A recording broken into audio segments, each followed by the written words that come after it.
With nearly 5,000 specialists dedicated to supporting dealer financial services, Ally has the expertise to help you with your retail finance, F&I, and remarketing needs. We're all better off with an Ally. Contact your local Ally account executive to get started today. Ally, do it right. Welcome to Daily Drive for Monday, April 14th, 2025. I'm Jamie Butters, Executive Editor of Automotive News in Detroit. And I'm Jake Neer in Detroit, in for Kellen Walker. Today on the show, the average marketed price of vehicles is back above $50,000. Tariffs force Mitsubishi to hold vehicles at U.S. ports, and GM will idle its CAMI BrightDrop plant in Ontario for 5 months. Plus, Woven is Toyota's instrument to transform the automaker into a broader mobility company. We'll get an update on Woven's progress from Chief Technology Officer John Absmeier. It's right in line with the transformation philosophy and the 4 others for the benefit of society that Toyota was originally founded on. Let's run through all the news you need to know to keep up in the auto industry. The average marketed price for new vehicles across the U.S. is above $50,000 for the first time since December 7th. It's expected to continue to rise, according to Cloud Theory, which tracks the advertised prices of millions of new vehicles by VIN on a daily basis. The average price had fallen before President Trump announced a series of sweeping new tariffs in mid-February. On April 14th, the average marketed price of a new vehicle in the U.S. was $50,025. Cloud Theory says that's the highest level since it was $50,030 on December 7th. Meanwhile, Mitsubishi has stopped shipping additional inventory to its 330 U.S. dealerships. It's holding vehicles at port before the point in the import process when tariffs are imposed. Mitsubishi gets every model it sells in the U.S. from assembly plants in Japan. Spokesperson Jeremy Barnes confirmed the story to us at Automotive News late last week. He said, quote, "We are holding vehicles at the port until we have additional visibility on tariffs and decisions made on next steps. We have sufficient stock on the ground at dealers for the moment to not impact customer choice." According to an April 8th memo received by Automotive News, Mitsubishi has a nearly 100-day supply of tariff-free vehicles. More than 80% of those 20,000 vehicles are already at dealership lots. The Japanese automaker is also reducing incentives in response to the tariffs. General Motors plans to idle its CAMI assembly plant in Ingersoll, Ontario, for about 5 months. The move would leave 1,200 workers on layoff through the summer. That's according to Unifor, which represents hourly staff there. The company informed workers on Friday that most of them will be placed on temporary layoff beginning today. The union says members will be brought back for limited production in May, after which the plant will be idled until October. Unifor President Lana Payne said in a release, quote, "This is a crushing blow to hundreds of working families in Ingersoll and the surrounding region who depend on this plant." GM Canada said the move is designed to balance inventory and align production schedules with current demand. And GM CEO Mary Barra received compensation worth $29.5 million last year. That's a 5.9% increase. The automaker saw strong earnings and executed on key business goals in 2024. Barra's base salary of $2.1 million was unchanged from 2022 and 2023. Her stock awards rose 33% to $19.5 million, but options dropped to zero from $4.9 million in each of the past 2 years. Non-equity incentive plan compensation increased 27% to $6.7 million. And those are today's headlines. Okay, Jamie, I guess this is a good time to take a somewhat of a step back. We've now had a little bit of time to see the initial industry reactions and moves in response to President Trump's tariffs. Mitsubishi is holding U.S.-bound vehicles at port. Volvo is discontinuing the S90 sedan. And meanwhile, BMW and others are considering bringing back more production to the U.S. At the same time, some companies are adjusting pricing strategies in one direction or the other. So it's kind of a mishmash, it seems to me at least. Things are still really unsettled, but how would you characterize the response from automakers and other companies so far?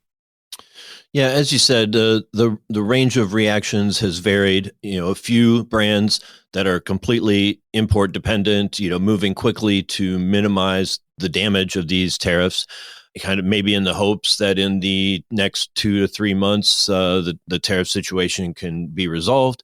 We'll see how that turns out. I think because there has been so much change to policy, day to day and week to week, month to month, that companies are trying to avoid overreacting too quickly. So whether that's in the form of, Ford and Stellantis offering employee pricing discounts, or even just Hyundai saying we're going to hold the line on prices, they're trying to avoid moving too quickly and then having the policy change behind them and get them on the wrong foot. Makes sense. Of course, we'll be keeping up with it. It seems like it's all tariffs all the time. So we'll have more news for you soon, I'm sure. For sure. Coming up, Woven by Toyota's Chief Technology Officer gives an update on the unit's progress toward transforming the world's largest automaker into a broader mobility company. That's next on Daily Drive.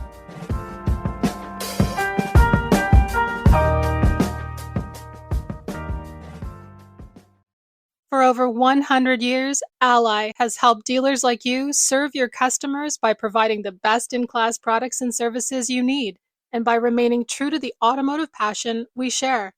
Your dedicated Ally account executive will work hand in hand with you to help you gain efficiencies, increase your product offerings, and work to improve per-vehicle revenue. Because we care about your business as much as you do. We're all better off with an Ally. Contact your local Ally account executive to get started today.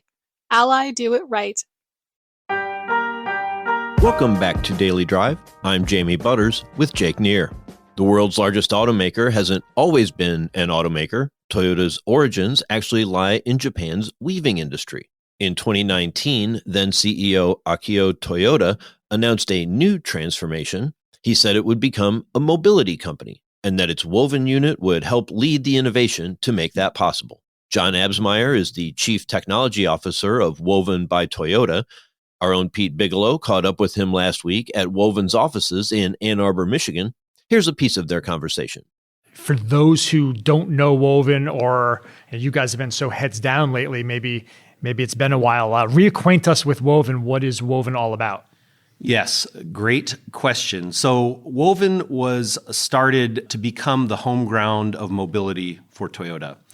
If you don't know about the history of Toyota, I can share a little bit of that with you. Yeah, give us a quick hit. Okay. So Toyota was started by Sakichi Toyoda back in the 1920s, basically as a loom company, an automatic loom company. And Sakichi Toyoda started the company with this idea of for the benefit of others, or a for others mindset. And he saw his mother toiling at night to earn some extra money for the family by manually looming fabric, manually weaving fabric, rather. And so he had an idea to make it easier for his mother and more efficient for his mother, and of course then to scale that out and have a broader benefit on society, and created an automatic loom. And then a few decades later, Kiichiro Toyoda, his son, created Toyota Motor Company in a transformation from looming into automotive. At the time, a massive transformation of the company. And now, several decades later, Akio Toyoda, our current chairman, has the idea that we need to transform again into being a mobility company. And so Toyota wants to transform into a mobility company, and Woven is the kind of tugboat to help with that. And Woven is really established around three main pillars. Number one is Woven City, and that's, as you may have heard a little bit about at CES this year, a mobility proving ground. We can talk more about that later. The second pillar is software-defined vehicle platform, and how do we bring together all these disparate systems in the car to create sort of a layer or a surface at the vehicle level to build new apps and services to create a better user experience. And then finally, zero traffic accidents vision is around how do we get autonomous driving and ADAS into our vehicles in a way that is safe and, of course, contributes to that bigger picture in society of zero accidents. All right, we've got a lot to dive into. Yes. First, very curious, I love the phrase that you just used, that Woven is a tugboat to help Toyota. Can you elaborate on that a little bit, and how exactly does Woven then fit into the Toyota empire? Yes, great question. So the tugboat concept actually was something coined by our CEO, Hajime Kumabe-san. And Kumabe-san, the way he articulates that is basically a tugboat needs to keep the proper distance from a larger ship. And of course, not too close, not too far, but at the right position and with the right vector to be able to change the direction or change the course of a large ship, which of course Toyota is. So the idea is that Woven will bring different talent, different skill sets, very diverse culture, of course, a global perspective to this transformation, really once in a century transformation that's happening in the automotive industry. And so Woven was established with that in mind. And like I said, it's right in line with the transformation philosophy and the four others for the benefit of society that Toyota was originally founded on. All right. I'm curious how many employees at Woven these days, and I know you have many offices globally. What's kind of the footprint? Yeah, the exact number I can't say, but about 2,200 and change employees. We have locations around the world. In the United States, we have locations in Palo Alto, Ann Arbor, Michigan, Seattle, Washington, and Brooklyn, New York. We have an office in London, in the UK. And then our largest presence is in Tokyo, in Nihonbashi in Tokyo. All right, no surprise. Yes. So let's dive into what's going on in Japan there. You mentioned Woven City, and we got some updates at CES this past year, I guess early 2025, on the latest in the rollout of Woven City. So what's going on with Woven City? And maybe backing up a second, what exactly is Woven City? I know we hit on it early, but yes. Tell us what's going on there. Yes, so at the base of Mount Fuji in Susono City in Higashi Fuji in Japan is a site that has been a Toyota manufacturing site. In fact, an old stamping plant was there. And over time, that site has been changed to a different location and modernized. And so that location was selected to become this mobility proving ground. I think, all car companies have proving grounds, and usually when the car is either somewhere in development or near completion, we take the car to a proving ground and test different features and functions. Could be user experience, could be safety, ABS, et cetera, vehicle dynamics, and determine if it needs to be changed or fixed or improved, et cetera. That's what Woven City is for mobility. And mobility is sort of right now at the moment where the World Wide Web was in 1990, like it's everything and it's nothing. So what is mobility and what is a mobility proving ground? That's exactly what we're trying to figure out. And so in this transformation, we're trying to determine, what the impacts on society could be, how we can create new business models, what's the correct user experience, et cetera.